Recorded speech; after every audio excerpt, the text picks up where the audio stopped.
Bismillahirrahmanirrahim. Assalamualaikum warahmatullahi wabarakatuh. Jumpa lagi di mata kuliah Interaksi Manusia dan Komputer. Ini pertemuan ke-9, pertemuan pertama setelah UTS pertemuan ke-8. Sampai sebelum UTS kita sudah berbicara atau membahas terkait dengan kecepatan tampil dan respon ya. Kemudian kita lanjutkan untuk materi yang berikutnya yaitu terkait dengan bagaimana pesan layar yang pesan sistem yang baik, pesan kesalahan dalam hal ini ya, ataupun bisa pesan dalam bentuk misalnya petunjuk atau guide. Kemudian ada rancangan layar, terkait dengan rancangan layar yang baik itu seperti apa, kemudian rancangan warna. Jadi di sini lebih ke arah guideline saja, mungkin tidak terlalu banyak contoh realnya, tapi di sini coba kami sediakan untuk bagaimana panduan-panduan dalam melakukan pembuatan pesan uh, di sistem, baik pesan kesalahan maupun pesan terkait dengan guides atau panduan. Kemudian bagaimana panduan membuat rancangan layar yang baik dan rancangan warna yang baik. Oke, kita langsung saja. Ya, seperti tadi yang disampaikan di awal bahwasannya pertemuan ini membahas tentang pesan-pesan dalam sebuah sistem, rancangan layar, serta rancangan layar yang digunakan dalam perancangan. Harapannya mahasiswa nantinya mengetahui jenis-jenis pesan yang tertera pada sistem dan bagaimana melakukan perancangan layar beserta perancangan warnanya. Oke, kita yang pertama pesan kesalahan. Jadi yang namanya pesan kesalahan itu apa sih sebetulnya? Jadi di sini diberikan definisi yang mungkin sedikit ya, menggambarkan definisi dari sebuah pesan kesalahan. Jadi pesan kesalahan itu bisa dikatakan sebuah garansi yang diberikan dari sebuah sistem ataupun aplikasi yang diakibatkan kesalahan yang dilakukan pengguna. Garansinya garansi dalam bentuk yang seperti apa? Artinya menjamin program tetap berjalan atau tidak terhenti. Jadi misalnya ketika ada sebuah aplikasi, misal saya ambil contoh saja, contoh kecil aplikasi kalkulator. Aplikasi kalkulator ini kan bisa saja kita melakukan pembagian dengan berapapun. Misalnya kita melakukan pembagian dengan 0. Berapapun bilangan dibagi dengan 0 hasilnya adalah tak hingga, undefined, tak terdefinisi. Nah, ketika pengguna mencoba melakukan pembagian dengan 0, maka perlu adanya muncul pesan di layar, pesan sistemnya, pesan dalam bentuk pesan kesalahan. Mohon maaf, tidak pembagian dengan 0 tidak dapat dilakukan atau tidak diperbolehkan atau seperti apa. Silakan, itu pesannya dibuat seperti itu. Walaupun nanti setelah ini kita akan bahas pesan yang baik itu yang seperti apa kan begitu. Jadi intinya di sana memberikan pesan kepada pengguna bahwasannya terjadi kesalahan. Ketika sudah muncul pesan itu, ada tombol biasanya kan, mau lanjut atau ulangi proses kan begitu. Nah, ketika ketika tombol itu diklik, salah satu misalnya mengulangi proses, maka akan mengembalikan ke yang sebelumnya sehingga program itu tetap bisa berjalan, ya. Tidak terjadi error dan tidak terhenti yang mengharuskan program itu di close dulu kemudian mulai dari awal. Itu contoh, ya. Oke. Nah, implementasinya dalam pemrograman, misalnya Anda sudah belajar dulu di pemrograman dasar itu ada yang namanya exception class, menggunakan kelas-kelas exception. Misalnya kalau yang pembagian dengan 0 itu ada divide by zero exception, misalnya disediakan di .NET Framework ada divide by zero exception. Jadi kesalahan untuk proses yang dilakukan ketika melakukan pembagian dengan 0 atau array index out of range ya. Jadi array-nya ada 5 elemen, artinya indeksnya 0, 1, 2, 3, 4, tapi kita mencoba mengakses elemen indeks 5 kan nggak ada. Nah, itu ada kelas-kelas eksepsi yang sudah siapkan di sana atau built-in class ya, kelas yang sudah disediakan. Kemudian pada blok ininya Anda bisa menggunakan blok try catch finally. Ketika terjadi kesalahan maka ini catch-nya akan dijalankan dengan menjalankan apa namanya objek dari kelas eksepsinya tadi ya. Oke. Jadi blok try catch di catch-nya kan biasanya di sana untuk ininya ya atau apa namanya menerapkan kelas eksepsinya kan begitu. Ini contoh. Nah, jadi yang pertama mungkin Anda harus paham dulu pesan kesalahan itu apa kan begitu. Ketika Anda menuliskan rumus di Excel, kemudian Anda enter ternyata muncul ada pesan kesalahan. Nah, kan itu kan apa namanya bisa mengarahkan Anda pada apakah cancel untuk memasukkan formulanya atau Anda apa namanya lanjut saja atau bagaimana gitu ya. Oke, jadi ini akan pesan kesalahan ini menjamin ya dia menjamin program tetap berjalan, tidak terhenti, tidak stuck, tidak deadlock gitu ya. Oke, jadi program bisa lanjut gitu. Oke. Nah, dasar-dasar mempersiapkan pesan sistem yang baik di sini ada beberapa. Yang pertama adalah specificity ya. Specificity ya, ketertentuan, panduan konstruktif dan nada yang positif. Jadi panduannya itu ya yang membangun ya, nanti akan dibahas satu persatu. Ketika pemilihan kata berpusat pada pemakai, jadi berpusat pada user. Kemudian format fisik yang sesuai dan kita bahas yang pertama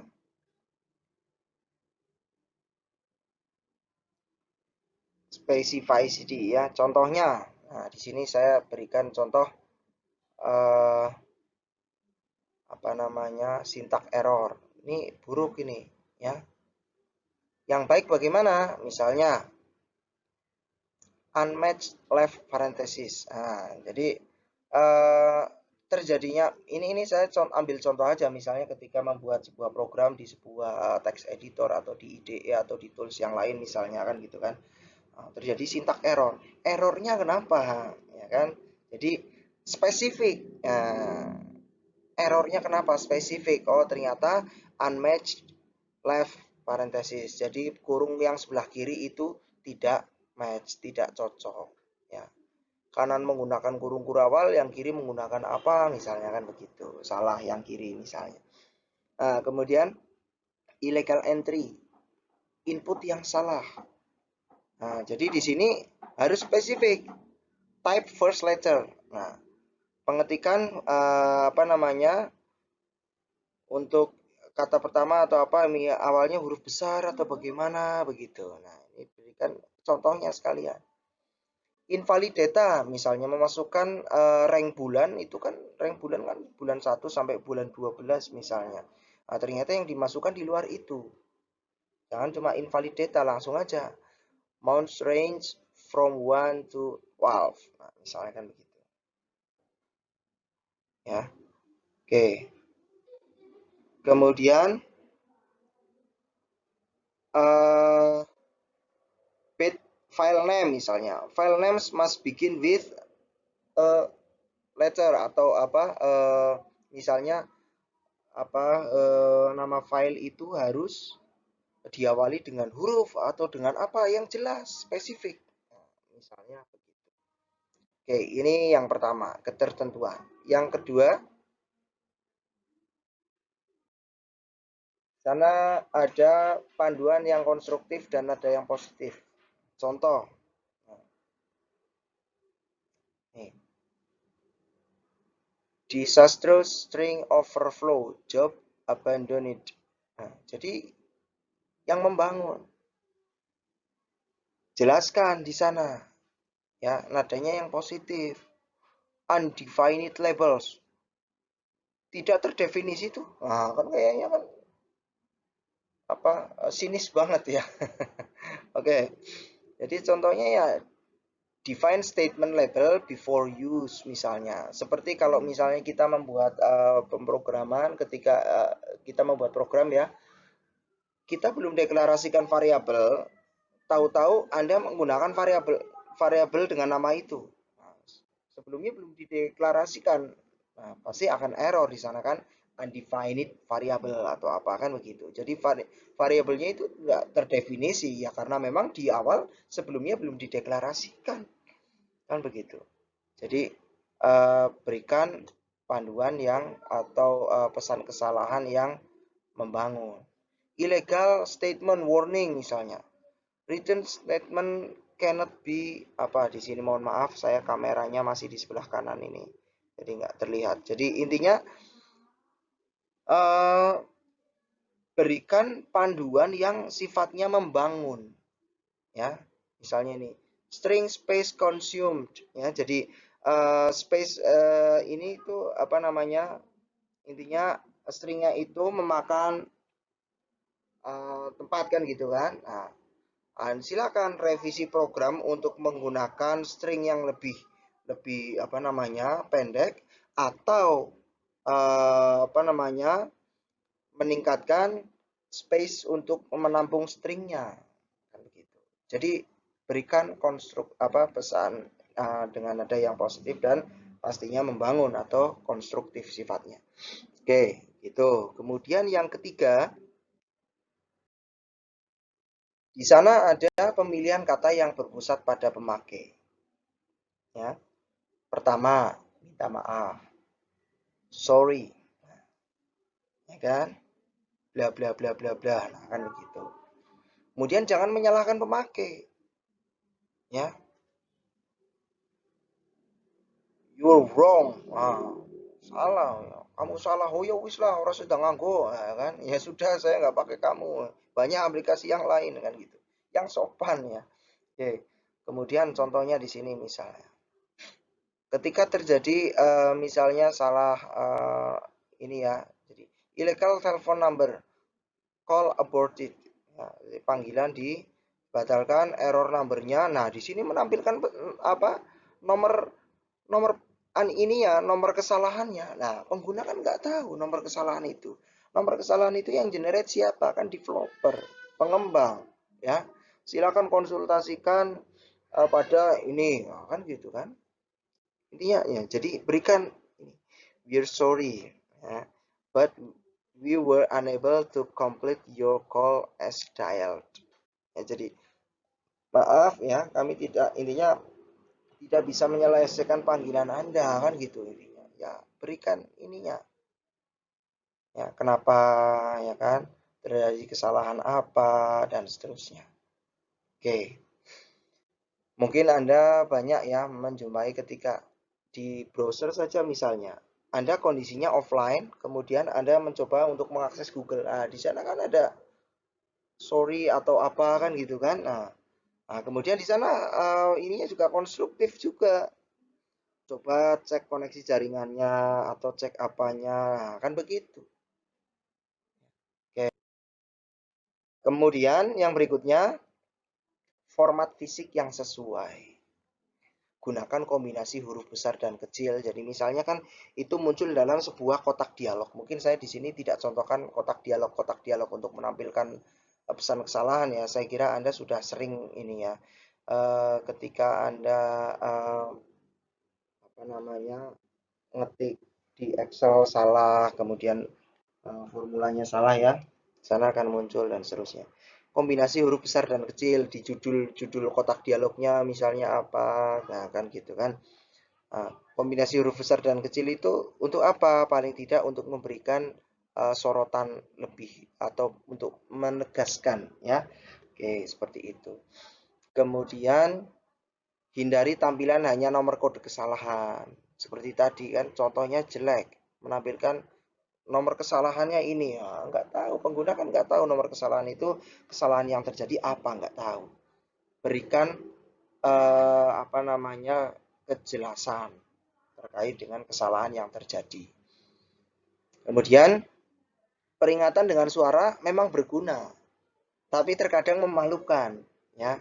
Misal apa namanya, ya contoh saja misalnya Anda sedang berkumpul dengan rekan-rekan, ya kan, dengan saudara-saudara misalnya, kemudian coba diteleponin ini kan gitu kan, nah, kemudian di loudspeaker, ya kan, maaf, pulsa yang Anda miliki ya, tidak cukup untuk melakukan panggilan ini. Nah, ini kan ya memang membantu, ya kan, berguna, tapi mungkin pada kasus-kasus tertentu ya, ya ini intinya harus dapat mengendalikan, ya kan. Jadi ketika muncul itu ya mungkin suaranya dipelankan atau bagaimana kan begitu, ya. Jadi misalnya ada tuh antivirus yang ketika dia mendeteksi itu ada muncul suara, bukan hanya suara warningnya saja, tapi ada virus detection atau apa kan begitu kan. Nah, jadi ini kan, wah, komputermu virus stok ya, nah, kan gitu kan. Jadi ini akan sedikit ini ya. Jadi ya memang ada fiturnya misalnya untuk di silent atau apa misalnya begitu. Ya memang berguna, tapi uh, bisa mengarah ke memalukan pengguna. Begitu ya. Oke. Uh, Berikutnya pengembang atau pengembangan pesan yang efektif. Kalau tadi kan kita berbicara tentang pesan kesalahan ya. Bagaimana pengembangan pesan yang efektif? Yang pertama, tingkatkan perhatian pada perancangan pesan. Jadi kejelasan dan konsistensi harus diperhatikan. Perancangan pesan itu untuk apa? Yang jelas dan konsisten. Yang kedua, lakukan quality control. Jadi bidang quality control ini di setiap bidang pasti ada kan gitu kan. Jadi di sini pesan itu harus disetujui programmer, pemakai, dan spesialis IMK. Ya, jadi spesialis untuk interaksi manusia dan komputer. Walaupun sekarang itu kan lebih ke arah ini. Jadi programmer kan dia kan bangun programnya, pemakai terkait dengan bagaimana untuk tingkat produktivitasnya, usability-nya. Kemudian pada spesialis IMK, spesialis IMK di sana itu orang dia itu bisa melakukan apa namanya, pembuatan rancangan-rancangan, walaupun sekarang sudah banyak apa bermunculan ini ya. Jadi kalau dulu kan ada desain user interface, UI. Nah, sekarang ada UX, user experience ya. Jadi ada bidang baru. Jadi ketika Anda ingin apa namanya, membuat program yang baik, itu sebetulnya juga Anda perlu ahli UX ya, user experience ya. Jadi apa namanya, pengalaman pengguna begitu. Ya, pakai ada user experience-nya. Jadi um, mungkin bisa dibilang UI ini, user interface ini adalah bagian dari UX. Ya, karena user experience ini ya termasuk di dalamnya ada antar mukanya. Jadi user experience kan yang dinilai juga antar muka, tapi dari sisi user. Kalau UI, user interface, di apa, desain user interface, walaupun ada desainer, ya ada desainernya sendiri, tapi ini kan kalau UI ini dari sisi pengembang, ya, dari sisi pengembang. Kalau UX ini sudah melibatkan pengguna, ya, user experience. Nah, makanya di sana silakan nanti bisa di apa namanya, dikembangkan lagi untuk apa namanya, pemahaman terkait dengan UX. Sudah banyak sekarang apa namanya, sumber-sumber yang apa namanya, berbicara atau membahas tentang user experience. Ya, jadi sekarang yang diakses yang lebih diutamakan itu lebih ke UX daripada UI, ya, lebih ke UX, ke user experience, ya, ke pengalaman pengguna, ya, kaitannya dengan aplikasi itu bagaimana kan begitu. Oke. Kemudian yang berikutnya, buat pedoman atau guidelines dalam membuat apa namanya, dalam mengembangkan pesan ya supaya efektif. Itu buatlah pedoman atau guidelines dalam mengembangkan pesan. Pertama, nadanya harus positif, tadi sudah disampaikan di awal. Kemudian spesifik dan jelas, masalah dalam istilah pemakai, jangan menggunakan nomor kesalahan, jangan menggunakan istilah-istilah yang sifatnya teknis dari sisi pengembang dan sebagainya gitu ya. Jadi gunakan istilahnya pemakai. Sintak error, sintak siapa ya? Nah, kan kita tahu kan gitu ya. Kemudian yang ketiga, tempatkan pemakai pada kendali terhadap situasi. Jadi pemakai itu sebagai controllernya semuanya ya. Jadi terhadap situasi apapun itu ya, pemakai itu ditempatkan di sana sebagai pengendalinya. Jadi misalnya mohon maaf ya kan terjadi ini. Nah, kemudian ada saran atau apa. Nah, kendalinya semuanya di pemakai. Mau lakukan seperti apa? Apakah kembali ke tahap sebelumnya atau bagaimana? Nah, ada itu jelas begitu. Kemudian yang keempat, formatnya rapi, konsisten dan dapat dipahami. Jadi dalam sebuah ketika Anda membangun sebuah sistem, itu pesan kesalahan yang dimunculkan itu formatnya rapi, konsisten, bentuknya itu konsisten, selalu sama. Oh, munculnya dalam bentuk misalnya kotak dialog, kemudian di bagian atas ada headernya ya kan, untuk menampilkan judul dari kotak dialognya. Mungkin backgroundnya ada warna biru atau warna apa kan gitu kan. Ketika informasi mungkin background dari apa namanya judulnya warna biru, teksnya warna apa. Ketika dia adalah warning maka kuning misalnya, ketika apa namanya error misalnya warnanya merah, kemudian di bagian bawahnya ada penjelasannya bentuknya seperti apa, tombol-tombolnya misalnya ada di pojok kanannya ya, diratakan pojok kanan dari bawah kanan misalnya. Ketika satu berarti hanya satu di pojok kanan, ketika dua berarti pojok kanan dengan sebelah kirinya lagi, ada tiga ya sebelah kirinya lagi, jadi perataannya kanan misalnya begitu. Kemudian penggunaan font dan sebagainya itu konsisten ya, dan pastinya pesannya ya dapat dipahami kan begitu, karena tadi spesifik. Nah begitu ya. Oke, yang berikutnya pengembangan pesan yang efektif, lakukan uji penerimaan. Lakukan uji penerimaan di sini misalnya acceptance ya, ada tuh uji penerimaan sistem. Nah, jadi uji kesalahan kepada komunitas pemakai untuk mengetahui apakah dapat dipahami atau tidak. Seperti kalau misalnya kita melihat ada aplikasi, sebuah vendor itu mengeluarkan aplikasi versi beta. Ya.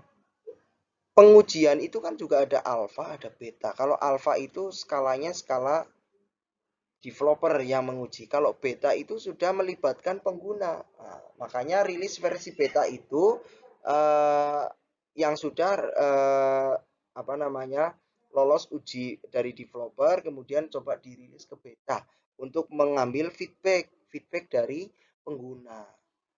Ya, misalnya ada saran apa atau perbaikan apa dan sebagainya. Nah, nanti baru rilis yang versi resminya begitu. Ya, jadi versi beta itu sudah lolos uji dari developer, cuma belum lolos uji pengguna gitu. Ya. Oke, jadi supaya apa mengetahui dapat dipahami atau tidak, fitur-fiturnya dan sebagainya. Kemudian yang berikutnya, kumpulkan data kinerja pemakai. Bila mana mungkin, aksi pemakai itu perlu direkam untuk studi lanjut. Ya, kumpulkan data kinerja pemakai. Jadi misalnya, oh ternyata ini untuk pengaksesan seperti ini, misalnya butuh waktu berapa, nah, ada standar waktu atau apa, misalnya begitu. Oke, ya ini terkait dengan yang namanya pesan kesalahan. Lanjut. Nah, ini lebih ke arah yaitu tadi yang saya sampaikan di awal tadi. User experience ya, di slide sebelumnya ya. User experience atau UX. Nah, berikutnya dalam membuat pesan kesalahan itu sifatnya itu kita buat rancangan non-anthropomorphic. Anthropomorphic ini maksudnya bagaimana? Anthropomorphic itu mungkin lebih ke arah pengenaan sifat manusia terhadap binatang atau benda-benda mati begitu ya. Oke, jadi intinya anthropomorphic ini kan sifat atau pribadi manusia ya kan. Itu tadi pengenaan sifat manusia, pengenaan tentang manusia pada benda-benda mati. Artinya benda mati dianalogikan sifatnya seperti manusia. Misalnya komputer itu bisa apa gimana kan begitu.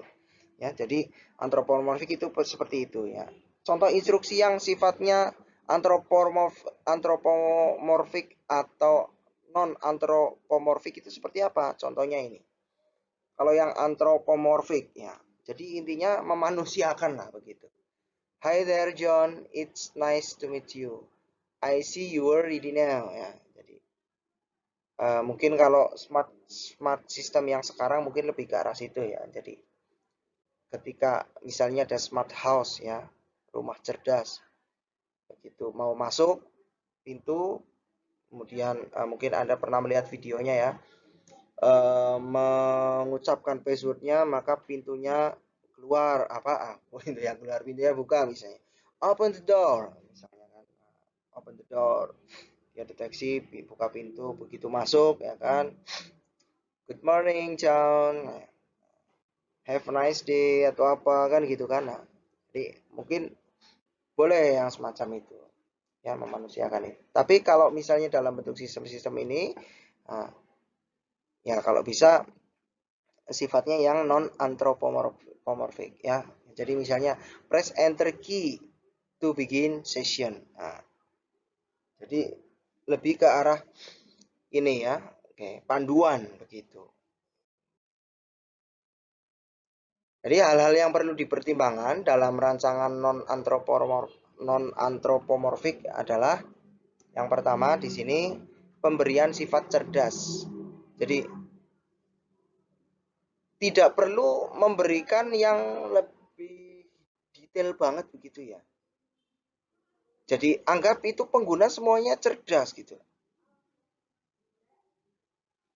Tekan tombol ini, nggak perlu tekan tombol return yang ada di bagian pojok kanan bawah, tombolnya berwarna ini, nggak perlu.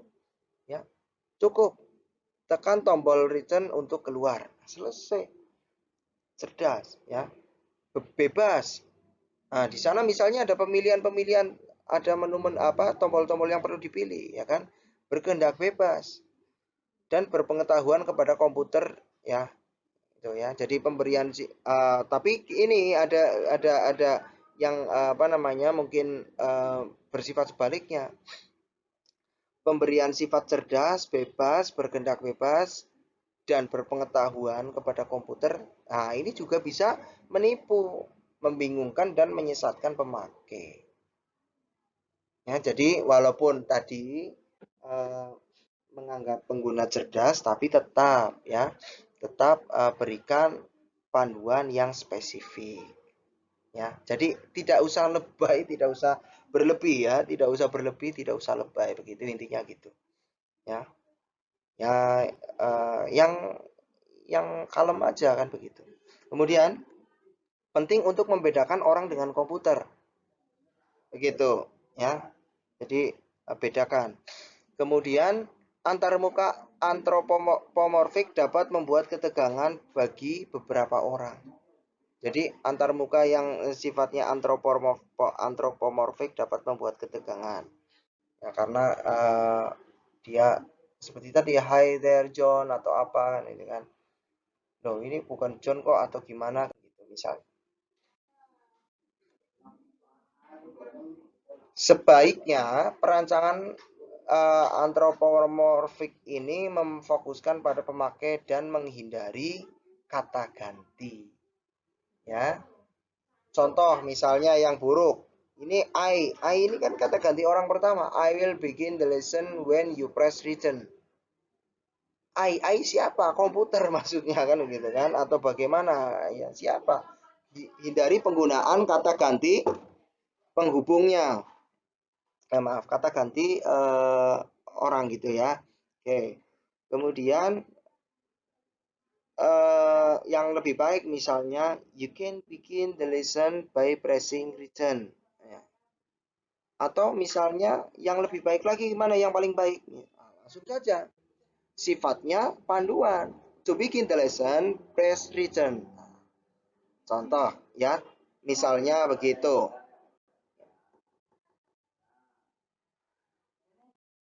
Kemudian pedoman perancangan non-antropomorfik. Yang pertama, hindari menampilkan komputer sebagai manusia. Ya. Hindari. Pilih tokoh yang sesuai dalam pengenalan atau sebagai individu. Ya, sebagai pengenalan pilih tokoh. Tapi di sini hati-hati dalam merancang wajah manusia atau tokoh kartun dengan komputer. Kalaupun misalnya memang harus, ya, tokoh kartun itu ya cocoknya itu digunakan untuk software anak-anak atau aplikasi-aplikasi untuk anak-anak misalnya ada game atau untuk pembelajaran anak-anak usia dini misalnya gitu ya. Oke. Kemudian rancangan antarmuka dapat dimengerti. Ya, antarmukanya dapat dimengerti, diramalkan artinya ketika nanti saya memilih ini ada apa ya itu bisa kedepannya itu ada forecastingnya, bukan peramalan seperti yang dukun-dukun itu bukan ya. Jadi ada forecasting, kemudian kontrol ya. Jadi terkontrol juga, dikendalikan. Kemudian gunakan orientasi pada orientasi dan keadaan selesai dari sudut pandang pemakai. Jadi orientasinya itu ketika melakukan sesuatu ya sampai tuntas gitu. Hindari penggunaan I tadi ya. Oke. Ketika komputer menanggapi dari si pengguna misalnya gitu. Gunakan you hanya untuk memandu pemakai, tapi untuk menyebutkan fakta-fakta. Misalnya itu ya terkait dengan pesan kesalahan tadi. Lalu bagaimana dengan perancangan layar? Layar itu kan uh, ada kaidah misalnya user friendly atau apa kan gitu kan, pengaturan layoutingnya begitu ya dan sebagainya itu kan banyak sebetulnya sumber-sumber. Jadi di sini saya lebih ke arah karena banyaknya sumber itu mungkin saya lebih ke arah bagaimana panduannya begitu saja ya. Jadi di sini ada 6 kategori prinsip yang menyingkapkan kompleksitas tugas perancangan ya. Ini dari Mulet dan Sano di 95, mungkin Anda sudah lahir apa belum ini ya. Oke, yang pertama elegan dan sederhana. Jadi tidak perlu apa namanya untuk tampilannya itu yang sangat wah dan sebagainya. Cukup yang elegan saja misalnya.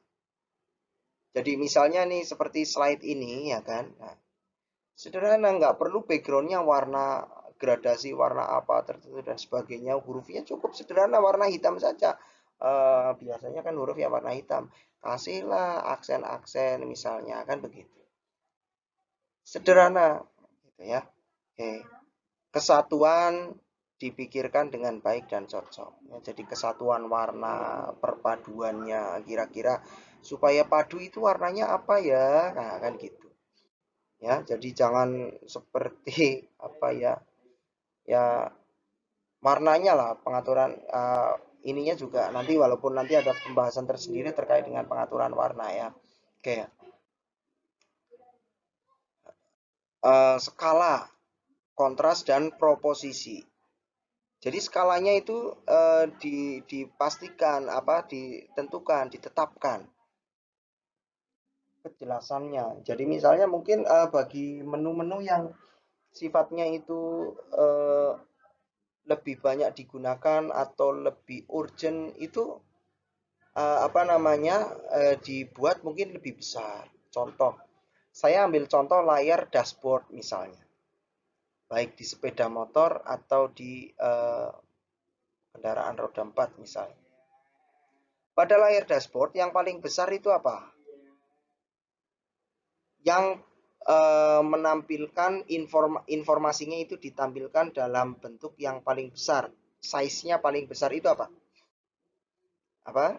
Ya, speedometer atau kecepatan. Ya. Kemudian yang berikutnya ada apa di sana misalnya? Untuk takometer BBM-nya, ya kan? Biasanya itu. Jadi informasi-informasi yang dirasa penting. Mungkin untuk mobil diesel misalnya di sana ada tambahan lagi misalnya untuk takometer karena pengereman dan sistem-sistem pemesinannya itu menggunakan apa angin dengan kompresi tinggi, maka di sana ada tekanan anginnya kan begitu. Nah, informasi-informasi itu, tapi yang paling besar yang mana? Speedometer misalnya. Nah, ini skalanya dibuat ini. Kalaupun misalnya dibuat sama ininya, ya dibikinlah kontras, ada ketajaman warna atau perbedaan warna yang ini, ya, yang jelas. Misalnya kalau untuk overheat misalnya warnanya apa, atau misalnya kalau untuk persneling aja misalnya di sepeda motor kan gitu ya, netral hijau, nah, kan gitu kan. Jelas. Walaupun hanya melihat sepintas saja, nah, ada warna hijau netral kan begitu ya. Oke. Kemudian di sana juga proporsinya tadi ukurannya kan gitu ya. Di kejelasan ya, harmoni ya, aktivitas dan pembatasannya. Begitupun di perancangan layar di software juga sama seperti itu. Ya, mengacu pada itu. Mana yang sifatnya lebih penting, lebih prioritas dan sebagainya. Kemudian organisasi dan struktur visual. Pengelompokan, hierarki, hubungan dan keseimbangan. Ini harus diatur ya. Organisasi di artinya diorganisir lah, pengorganisirannya atau pengaturannya itu terhadap misalnya struktur visualnya juga ini harus diatur. Contoh kita mengacu pada apa namanya di sini misalnya terkait dengan pengelompokan, hierarki, hubungan dan keseimbangan itu misalnya saya ambil contoh aplikasi Office saja misalnya. Menu-menu komen-komen menu itu kan dikelompokkan. Misalnya pada komen menu grup menu font di sana ya untuk di home tab kan ada grup menu clipboard, ada grup menu font ya kan. Nah, di grup menu font ini dilakukan untuk melakukan disiapkan komen-komen untuk melakukan apa saja? Ya pengaturan terkait dengan font, ukuran font, warna font, kemudian tipe fontnya, kemudian untuk superscript, subscript dan sebagainya itu dikelompokkan di situ. Hierarkinya jelas, misalnya saya klik tab menu insert ya jelas. Di sana bisa insert apa saja hierarkinya. Di sana bisa insert untuk ada simbol, ada ilustrasi, kemudian ada video dan sebagainya kan begitu. Ya, hierarkinya, hubungannya jelas, ya, seimbangannya begitu. Kemudian modul dan program. Aplikasi yang fokus, fleksibel dan konsisten. Sesuai dengan modulnya, isinya gitu. Ya, ketika misalnya kita di grup menu apa namanya font itu kan di pojok kanan bawah masing-masing grup menu biasanya kan ada tombol menu kecil ya segitiga menuju ke apa namanya serong ke bawah gitu kan, itu menu launcher. Ketika diklik maka kalau di font misalnya muncul kotak dialog. Nah, di sana ada modul pengaturan-pengaturan terkait dengan font, berarti kotak dialog font ya. Fokus di sana ya. Walaupun misalnya di sana juga bisa saja kita terapkan fleksibilitasnya. Fleksibilitasnya misalnya apa? Tampilkan hanya yang umum saja atau diklik misalnya ada menu lagi di bagian bawah, tampilkan detail. Nah, maka akan muncul semuanya. Kan biasanya Anda punya contoh apa namanya pernah menjumpai yang seperti itu. Ya, misalnya tampilkan semuanya atau tampilkan hanya yang umum saja. Ya. Oke. Kemudian konsisten pastinya. Gambar dan representasi. Kesegaran, keumuman, kohesi. Kohesi itu kan menyatu kan gitu ya. Dan karakterisasi. Jadi misalnya dia juga punya contoh karakterisasi misalnya Microsoft, saya ambil contoh Microsoft Office saja. Microsoft Office kan banyak, ada Word, Excel, PowerPoint. Nah, punya karakterisasi warna tersendiri. Excel misalnya hijau, Word misalnya biru, PowerPoint misalnya warnanya jingga atau agak warna pink, jingga ya, kalau jingga ya, orange ya, dan seterusnya. Begitu. Ada kesatuan di sana. Ketika Excel maka hijau, maka ketika menu kotak dialog atau apa dan sebagainya warna-warnanya menyatu ya. Jadi dipandang juga ada sifat fresh gitu ya. Kemudian gaya punya keunikan, keterpaduan ya, dan pastinya kelengkapan dan kesesuaian dengan pengguna juga. Begitu. Yang berikutnya perancangan layar yang berikutnya. Di sini ada beberapa butir pedoman tampilan layar dari Smith dan Moser. Nah, ini lebih tua lagi nih ya. 84 ya. 84 saya juga belum lahir ini. Ya. Oke. Jadi saya ambil dari apa namanya sumber-sumber yang karena ini sifatnya umum ya. Jadi saya lebih ambil yang lebih mungkin yang memprakarsai kan begitu. Ya, mempelopori. Yang pertama, ini ada 14 kalau nggak salah ya. Yang pertama, pada setiap tahap dan sequence transaksi pada alur transaksi, pastikan bahwa data apapun dibutuhkan pemakai data apapun yang dibutuhkan pemakai itu tersedia semuanya pada tampilan. Ya, jadi tidak perlu membuka-buka tampilan yang lain. Ketika sedang menampilkan ketika Anda merancang sebuah layar, ketika sedang melakukan transaksi tertentu atau melakukan proses tertentu, ya semuanya ada di layar itu ya. Jadi akan menghindari membuka tampilan layar yang lain sehingga bekerja dengan layar yang banyak. Kemudian tayangkan data kepada pemakai dalam bentuk yang langsung dapat digunakan.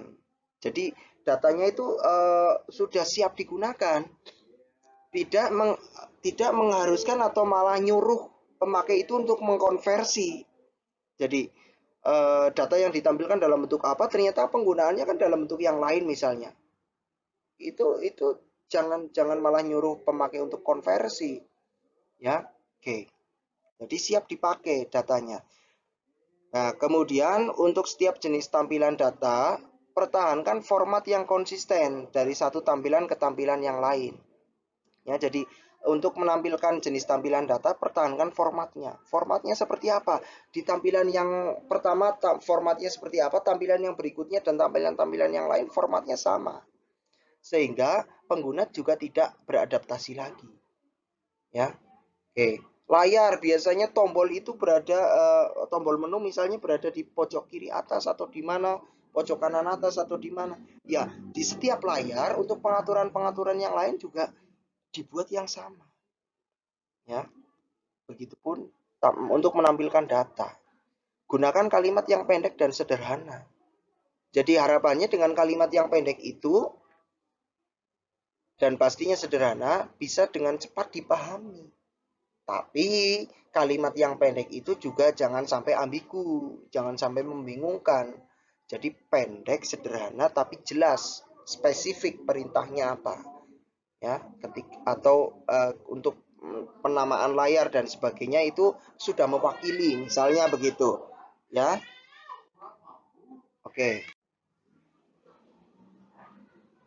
Nah, yang berikutnya, gunakan pernyataan positif bukan negatif tadi di awal ya. Jadi ini lebih ke detailing lagi. Ya, ini juga menurut Smith dan Mosir kan masuk juga ini poin ini positif. Ya, pernyataannya positif, jangan mencela atau menyalahkan malah justru ya. Oke. Kemudian gunakan prinsip logis dalam pengurutan senarai atau list.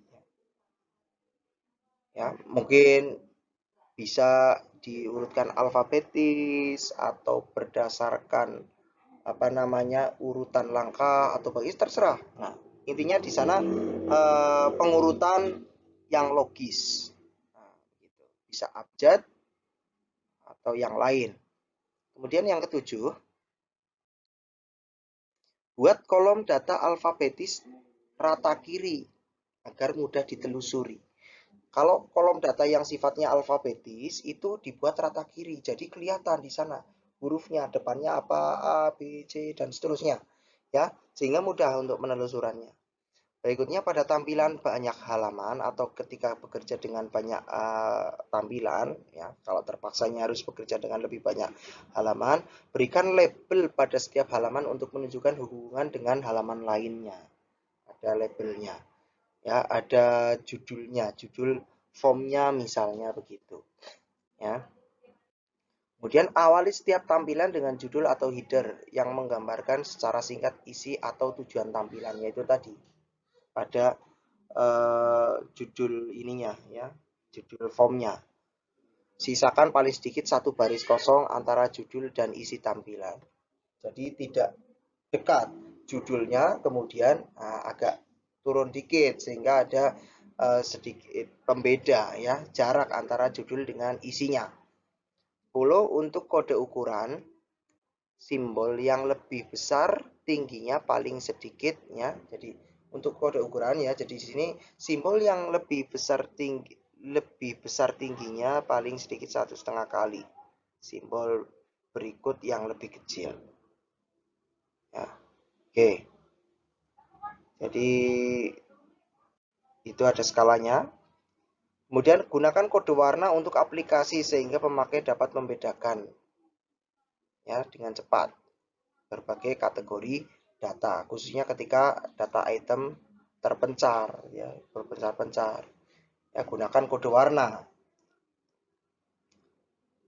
12, jika digunakan kedipan atau semacam kayak blink gitu, ya, ada flash gitu, kecepatan kedip harus antara, nah ini, ya, intinya yang mungkin apa namanya, ya, disesuaikan dengan apa namanya, kemampuan mata lah, intinya gitu. Oke, kemudian untuk tabel besar yang melebihi kapasitas display, jadi misalnya displaynya hanya segini tapi tabelnya kok lebih lebar lagi dan lebih panjang, barisnya lebih banyak, ya, pastikan pemakai dapat melihat kepala kolom dan label baris di semua bagian, atau judul kolomnya paling tidak, kan gitu kan. Jadi ketika di scrolling ke bawah, judul kolomnya tetap tampil, ya, misalnya begitu. Jadi misalnya ada name, nama, alamat, ya kan. Kemudian ketika karena datanya banyak sekali, scrolling ke bawah, judul kolomnya lenyap, hilang. Jadi judul kolom tetap ada walaupun datanya scrolling begitu, ya. Oke. Kemudian yang ke-14, jika kebutuhan tampilan data berubah, maka sediakan cara bagi pemakai atau bagi administrator sistemnya atau admin sistemnya untuk melakukan perubahan yang diinginkan. Jadi ketika kebutuhan tampilan datanya itu perlu dirubah, sediakan cara bagi pemakai. Jadi seperti kalau di Excel itu ada fitur namanya pivot table, ya. Jadi bisa melakukan pengaturan tampilan dari data sesuai dengan kebutuhan penggunanya, begitu, ya. Kemudian ini terkait dengan perancangan layar menurut siapa tadi, ya, tahun 84. Nah, di sini ada matriks kompleksitas tampilan. Pertama, di sini ada 4, ya. Pertama, overall density, jumlah tepat karakter yang digunakan sebagai presentasi dari tempat yang tersedia. Ada local density, ini rata-rata jumlah tempat karakter yang digunakan dalam sudut visual itu 5 derajat di antara setiap karakter, ya. Dinyatakan sebagai presentasi dari tempat yang tersedia dalam lingkaran dan dibobot dengan jarak dari karakternya. Kemudian yang ketiga, grouping, pengelompokan. Jumlah karakter yang terkoneksi, di mana koneksi adalah pasangan karakter yang terpisah dengan 2 kali rata-rata jarak antara masing-masing karakter dan tetangganya, ya. Oke. Rata-rata sudut visual yang berhadapan dengan kelompok, ya, jadi rata-rata sudut visual yang berhadapan dengan kelompok dan dibobot dengan jumlah karakter yang di kelompok. Nah, kemudian yang keempat, layout complexity. Ini kompleksitas atau sebagaimana didefinisikan dalam teori informasi. Bahwasanya di sini kompleksitas didistribusi jarak horizontal dan vertikal dari tiap-tiap label dan item data dari titik standar. Nah, pembahasan yang terakhir pada materi ini adalah perancangan warna. Warna menarik bagi pemakai dan dapat meningkatkan kinerja. Namun, ini hati-hati. Ini juga bisa disalahgunakan, ya. Jadi di sini ada beberapa manfaat warna. Yang pertama pastinya ya biar matanya itu tetap seger gitu ya ketika memandang sebuah sistem atau ada aplikasi yang digunakan, software yang digunakan itu mata tidak cepat lelah gitu ya. Kemudian merangsang mata fokusnya supaya bisa lebih ditingkatkan kan begitu. Memberi aksen pada tampilan yang tidak menarik. Yang tadinya tidak menarik ketika dikasih warna, nah, jadi lebih menarik. Memungkinkan perbedaan yang halus pada tampilan yang kompleks. Ketika ada sebuah tampilan yang kompleks, ya, di sana diberikan warna-warna yang berbeda, walaupun misalnya warna tombolnya sama, hanya teksnya saja yang berbeda kan gitu kan. Tapi di sana mungkin bisa menjadi pembeda kan gitu. Kemudian menekankan organisasi logis informasi. Jadi menekankan pada pengaturan logis informasi. Misalnya seperti di Excel, ketika Anda menggunakan Microsoft Excel, ketika menggunakan tab sheet itu di bawah ya, sheet 1, sheet 2, sheet 3 dan seterusnya, itu kan warna sheetnya itu bisa dibedakan, ya, bisa dikasih warna. Ya, sama seperti binder Anda. Ya, di binder Anda itu kan ada bagian sebelah kanannya biasanya ya, ada yang untuk memberikan judul atau apa itu, misalnya ada yang warnanya orange, merah, hijau dan sebagainya. Nah, ini bisa untuk membedakan itu. Oh, hijau itu untuk mata kuliah apa, orange untuk mata kuliah apa dan seterusnya. Oke. Kemudian menarik perhatian kepada misalnya ini hal-hal misalnya untuk tadi apa namanya, seperti kotak dialog atau pesan kesalahan tadi. Misalnya peringatan warnanya kuning, warning ya, kesalahan warnanya merah, informasi warnanya biru misalnya. Ya, misalnya seperti itu umumnya. Oke. Kemudian yang berikutnya menimbulkan reaksi emosional yang kuat. Dari mulai sukacita, gembira, ya kan? Takut sampai kemarahan. Gitu. Ya. Oke. Kemudian slide yang berikutnya, bahaya dalam penggunaan warna. Oh, ada bahayanya juga. Apa itu bahayanya?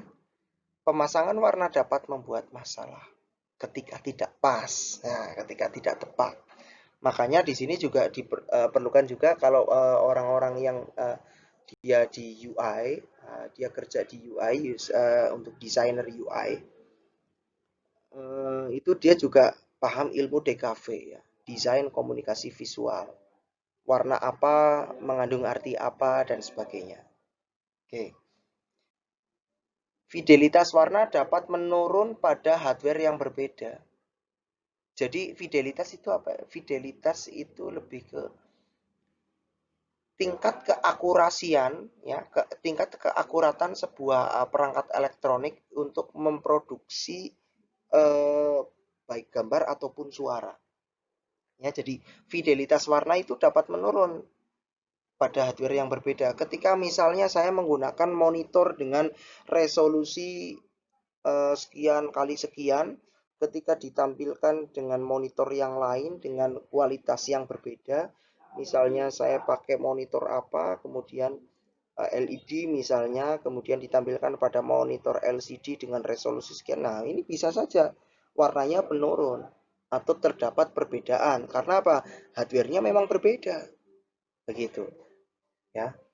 Jadi dalam penggunaan warna ini juga perlu diperhatikan juga hardware nanti yang saya merancang dengan komputer dengan displaynya ini, misalnya kemampuan displaynya ini, kedalaman warnanya sekian dengan resolusinya sekian. Nah, Anda juga harus perhatikan hardware yang nanti digunakan untuk menerapkan sistem yang Anda sedang buat itu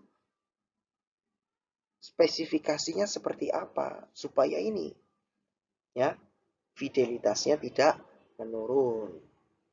Di sini misalnya warna RGB, saya ambil contoh sederhana saja, misalnya warna RGB 24 bit. Nah, ternyata di komputer layar untuk menampilkan nantinya itu hanya RGB 8 bit. Ya, menurun nanti kualitas warnanya. Misal begitu. Kemudian pencetakan atau konversi ke media lain dapat bermasalah. Ya, pencetakan atau konversi, misalnya tadinya di layar, kemudian dicetak. Ternyata kualitas printernya mungkin kan gitu, ya, berbeda. Kemudian yang berikutnya, pedoman penggunaan warna. Gunakan warna secara konservatif. Batasi jumlah warna, jangan terlalu banyak, ya, supaya kesan elegannya juga muncul, sederhananya juga muncul, ya. Oke, jadi sesuaikan dengan ini aja. Kemudian kenali kekuatan warna sebagai teknik pengkodean untuk mempercepat atau memperlambat tugas. Jadi kenali kekuatan warna sebagai teknik pengkodean untuk mempercepat atau memperlambat tugas. Contohnya,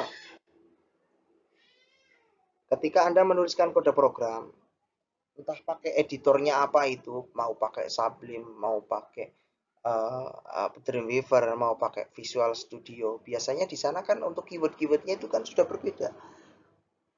Ketika untuk kelas warnanya apa, ketika menuliskan keyword yang lain warnanya beda lagi, misalnya ini dalam hal editor, ya, teks editor. Nah, ketika Anda menyusun sebuah tampilan software juga sama, penggunaan warnanya gitu.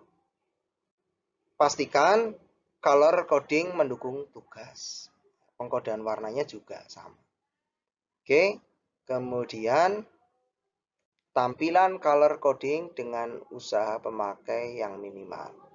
Ya, pengkodean warna dengan usaha yang minimal. Gitu, ya. Kemudian tempatkan color coding di bawah kendali pemakai. Jadi pengkodean warna itu di bawah kendali pemakai juga. Oke. Dan rancang untuk monokrom dulu. Monokrom ya satu warna dulu, ya kan. Berikan ketika ingin melakukan perancangan warna, semuanya dirancang monokrom dulu. Baru nanti dibagi-bagi. Oh, ini warnanya apa gitu. Ya. Jadi sambil untuk ini aja. Oke. Lanjut. Gunakan warna untuk membantu pemformatan. Misalnya warna apa untuk format apa. Nah, jadi lebih membantu, ya, tidak harus membaca teksnya begitu. Kemudian berikutnya gunakan color coding yang konsisten. Jadi konsisten pengkodean warnanya. Kemudian perhatikan ekspektasi umum tentang kode warna. Ya. Oke. Kemudian gunakan perubahan warna untuk menunjukkan perubahan status. Statusnya sudah selesai atau belum dan sebagainya. Monggo, silakan disesuaikan dengan kebutuhan. Gunakan warna pada tampilan grafis untuk kerapatan informasi yang lebih tinggi.